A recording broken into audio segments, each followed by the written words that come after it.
Hello guys, आप सब कैसे हैं? आशा करते ठीक होंगे। आज लाई नई कहानी, विद्यार्थी के लिए प्रेरणादायक कहानी बुद्धिमान पुत्र का।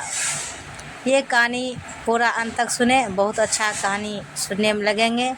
तो गाइज सुनाते हैं। एक बुजुर्ग पिता के 3 जवान बेटे थे। जब उस पिता को लगा कि अब उसका अंतिम समय आ गया है, तो वह अपने मरने से पहले अपने तीनों बेटों को अपने संपत्ति में से बांटना चाहता था।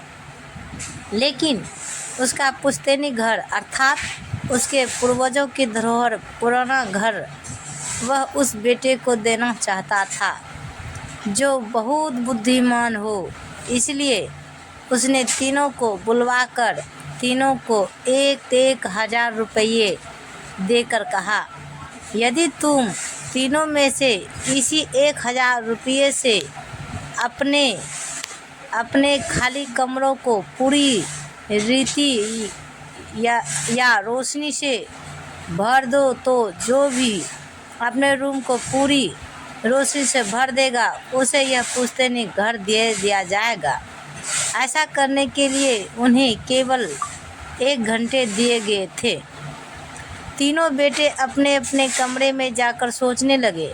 फिर बड़े बेटे ने बाहर जाकर एक कचरे वाली गाड़ी को 1,000 रुपये दिए और उस गाड़ी से आसपास के तमाम पेड़ों की पत्तियों से कमरा भरने लगा। वह अपना कमरा आधा ही भर पाया था कि 1 घंटा पूरा बीत गया और वह रुक गया। मंझला अर्थात दूसरे नंबर का बेटा भी इसी प्रकार अपने रूम को बाहर की मिट्टी और रेत से भरने लगा। बड़ी मेहनत करने के बाद वह 1/4 कमरा ही मिट्टी से भर पाया था और थक गया और समय भी पूरा हो गया था।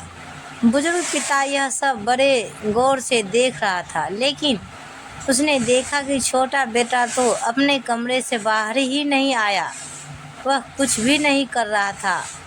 इस पर बड़े भाई और बीच वाला भाई के साथ पिताजी सबसे छोटे बेटे के कमरे के दरवाजे को खटखटाए, तो क्या देखा, उस कमरे के बीचों बीच वो छोटे बेटे ने एक मोमबत्ती जला रखी थी जिससे पूरे कमरे में रोशनी थी।